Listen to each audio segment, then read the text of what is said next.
Je suis très heureux de recevoir notre invité d'aujourd'hui, Gilles Rab. Bonsoir. Bonsoir. Gilles Rab, qui, je le disais, était médiéviste, ça vous va, ça, comme oh, c'est un terme un peu pompeux. Un médiéviste, c'est Jacques Le Goff qui vient de mourir, par exemple. Oui. Vous le connaissez? Oui, je l'avais rencontré lors d'une espèce de colloque où il présentait un de ses livres. Bon, c'est intéressant de suivre votre parcours parce que Gilles Rab, alors d'abord, on le dit tout de suite, vous êtes invité dans un morceau de l'émission qui s'appelle Intensément Sartois. Or, vous n'êtes pas né en Sarthe et vous n'habitez pas en Sarthe. Bon, personne n'est parfait. C'est tout comme. Hein. Vous êtes quand même voisin à quelques kilomètres. Sainte-Suzanne, c'est à combien de kilomètres de la Sarthe? Sainte-Suzanne, c'est à vol d'oiseau à 2 kilomètres. Oui, c'est ça, 2 Une kilomètres. demi-lieue. Hein, voilà. Est-ce que vous aviez d'ailleurs des clients, entre guillemets, sartois nombreux ou pas? Ah, nombreux, oui. Ah oui, nombreux. J'ai remarqué que les gens venaient surtout de l'Est ou du Nord. Le public. D'accord. Ils suivent le soleil. Donc, vous étiez celui qui avait recréé cette ferme médiévale, la Ferté-Clairbois à Sainte-Suzanne. Alors, comment vous en êtes arrivé là? Ça, c'est intéressant. Vous êtes d'origine parisienne, enfin, banlieue parisienne? Oui, oui. Ouais, c'est ça. Votre vocation, c'était d'être comédien? Oui, ça, très jeune, j'avais eu envie de devenir comédien. Vous avez fait la rue Blanche? J'avais décidé, voilà, j'ai eu une formation classique. Donc la rue Blanche, avec notamment Jacques Weber et Francis Huster, je crois. Hein. Oui, tout à fait. Oui. Il y avait, enfin, c'est les deux plus connus. Enfin, j'ai croisé aussi Sabine Azéma, Dussolier, des gens comme ça. Bon, ça ne rajeunit pas tout ça. Ouais. Et puis alors, donc, vous vous lancez dans une carrière de comédien, vous faites les MJC, les écoles, le théâtre de rue, même le one-man show? Oui, j'ai un petit peu bourlingué, comme on dit. J'ai essayé de tâter un petit peu de toutes les activités de la scène. Donc du théâtre, du chant, comme vous disiez, la comédie musicale, le théâtre de rue, le cirque aussi. Ah oui, le cirque à J'ai fait les clowns. Bon. Ouais. Et puis la période médiévale ne vous concernait pas plus que ça. Un jour, vous rencontrez Yvan Chiffre. Yvan Chiffre, alors faut se souvenir, c'était un grand cascadeur. Hein, voilà. Élève de Gilles Delamarre. Voilà. Et il vous dit, tu sais faire du cheval. Vous lui répondez évidemment. J'y suis allé au flanc, oui, parce qu'en réalité, j'avais 30 heures de cheval. Ouais, à ce moment-là, ça faisait un peu court. Donc, ils ont tout de suite vu à l'essai que j'avais pas une assiette de tonnerre de Dieu. Ah oui, quand même. Mais qu'en même temps, j'en voulais beaucoup. Ils ont senti que j'étais motivé. Et puis, bon, c'était pas de devenir cascadeur qui m'attirait. Cascade voiture, j'en ai jamais fait. Par exemple, des chutes de grande hauteur, dont c'était la spécialité d'Yvan Chiffre non plus. Non, moi, ce qui me motivait, c'était de faire des joutes médiévales. Ah, quand même. Ah oui. Parce qu'à ce moment-là, ils recrutaient pour faire une tournée avec des cascadeurs équestres qui allaient faire un tournoi. Un tournoi dont chaque chevalier était c'était un petit peu inspiré de la table ronde et chaque chevalier représentait un signe du zodiaque. Je me suis retrouvé Gémeaux, c'est mon signe. Voilà. C'était un signe peut-être aussi. Oui.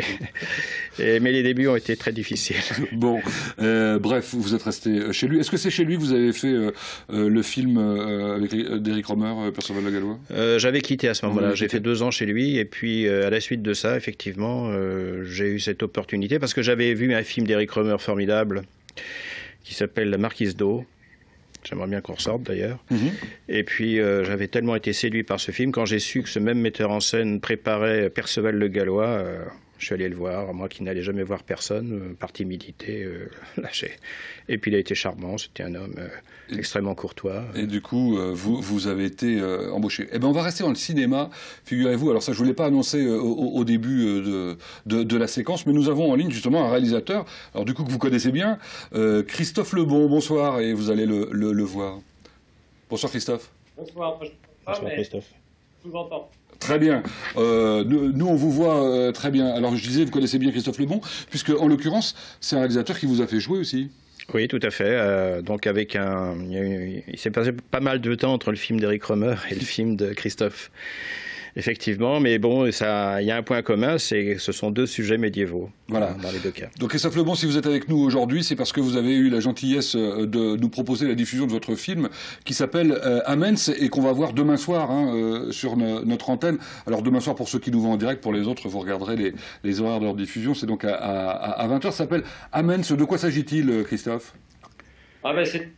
C'est une intrigue donc, qui se déroule en plein XIe siècle. On est en 1095, c'est juste avant la première croisade, et c'est donc l'histoire d'un baron qui va résister à l'appel du pape, avec tout ce que ça peut comporter, bien sûr, comme symbolique sur les guerres de religion et la résistance. Ça devait être un peu rare quand même, les barons qui résistent au pape à l'époque. Je sais pas, je demande à qui, à Gilles Rab ou à Christophe? Gilles, peut-être?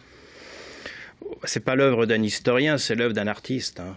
Donc il a mis des idées à lui, et puis peut-être a-t-il fait se télescoper d'autres époques. Effectivement, bon, les objecteurs de conscience de la guerre d'Algérie, par exemple, ou ceux de 14-18 qui se coupaient le pouce. Donc effectivement, c'est une œuvre de créateur. Qu'est-ce qui vous a donné l'envie, Christophe Lebon, de faire ce film ?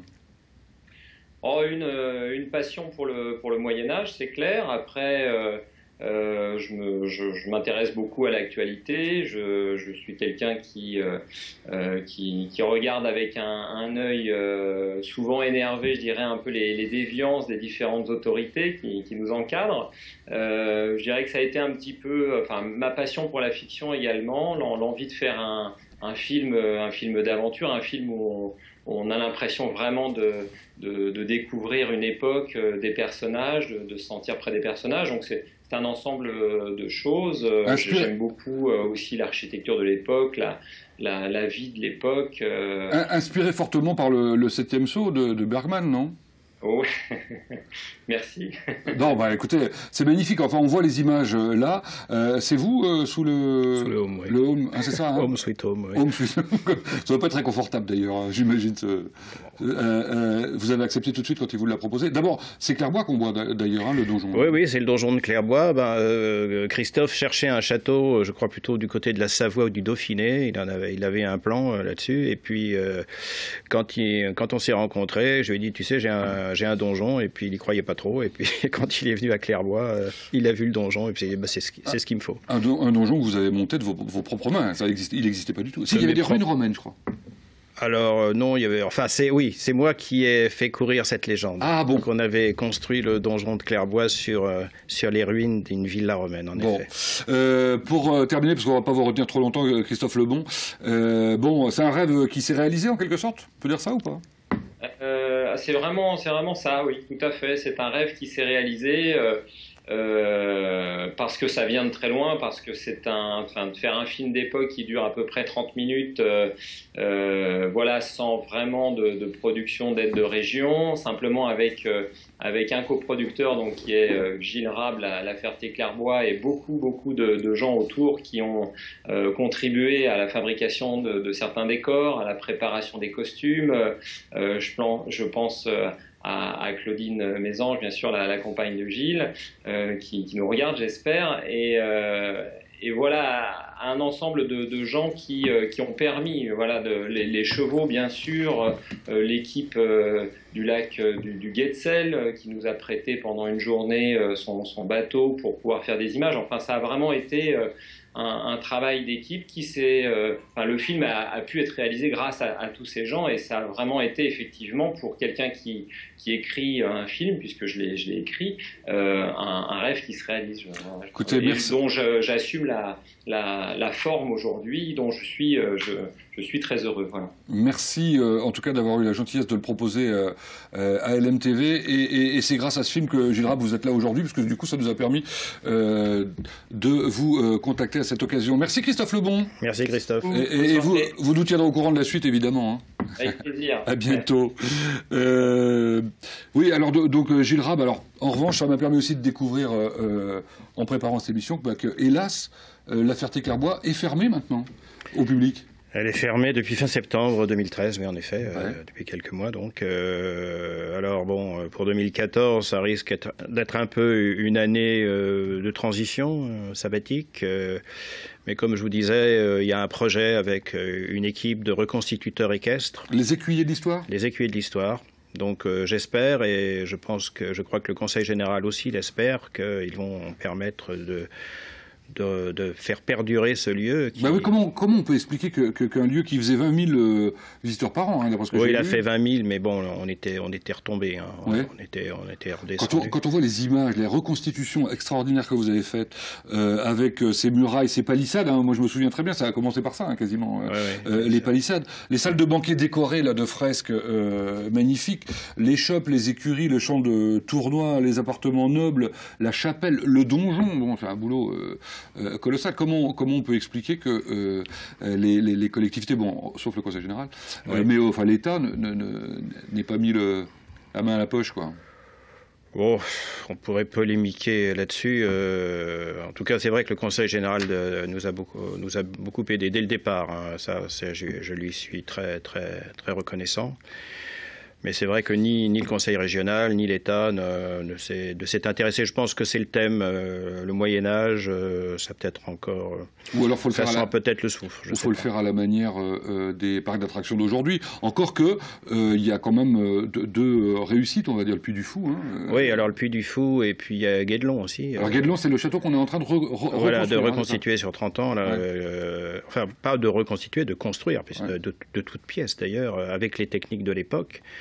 Alors chacun a trouvé une solution. Philippe de Villiers, lui, c'était en jouant sur un petit peu la fierté vendéenne. Ah oui, ça marche bien ça. Oui, et puis... c'est énorme aussi. 1000 bénévoles ou 1200 bénévoles, c'est réussir à rassembler près de 1000 bénévoles pour le spectacle du soir, du son et lumière pendant des années. Et puis c'est ce qui lui a permis, parce que quand vous avez autant de bénévoles, vous savez... peu d'URSSAF à payer, et vous pouvez l'investir dans du nouveau matériel, dans des choses toujours, des costumes, des effets spéciaux, et puis aussi le fameux grand parcours, où là, il utilise des professionnels. Alors parlons de Gilles Rab maintenant, et de son avenir. Je sais que vous êtes en train de préparer de belles choses. En l'occurrence, pour l'Assay, là c'est les châteaux qui est en Mayenne, pour le mois d'août. Oui, tout à fait, dans ce château qui est certainement l'un des 10 plus beaux châteaux, en tout cas les mieux conservés parmi les châteaux forts de France. C'était tout ce que je savais d'ailleurs de la Mayenne, c'était l'Assay avant d'y venir. Ah oui. Je connaissais rien d'autre sur la Mayenne. Et là, effectivement, les propriétaires sont venus nous voir l'année dernière quand nous avons joué en Rissis à Sainte-Suzanne, et ils nous ont demandé si on avait un projet pour... ils nous accueilleraient bien volontiers dans leur château. Et vous êtes un amateur de Shakespeare, vous aviez d'ailleurs adapté Macbeth, hein, faut pas avoir peur, et là c'est Richard III. Voilà, c'est Richard III. Parce que c'est effectivement l'intégrale, c'est 4h30, Richard III, donc il fallait pour du plein air, qui plus est, ne pas dépasser grand maximum 2 heures. 1h 3/4, c'est l'idéal, mais pas dépasser 2 heures. Donc effectivement, j'ai fait des coupes sombres. En particulier dans les rôles féminins, j'en demande pardon aux dames. Mais c'est vrai que l'action, si on veut quelque chose de dynamique, c'est Richard III, quoi. C'est le personnage, ce génie du mal qui fait progresser l'action, alors que les femmes, elles, se pleurent, se lamentent sur les meurtres de leurs époux, de leurs enfants, de leurs parents. Donc il a fallu beaucoup élaguer. Et en parallèle, vous êtes sur un autre spectacle, alors qui va jouer en plus la même semaine, enfin c'est une folie ça. Oui, c'est triste. En Haute-Marne, hein. Oui, le même week-end, en Haute-Marne, un son et lumière, toujours les donjons, un donjon, le donjon de Vignory en l'occurrence, qui raconte son histoire, qui est de 1052 jusqu'à... On termine la pièce avec la mort de Louis XI.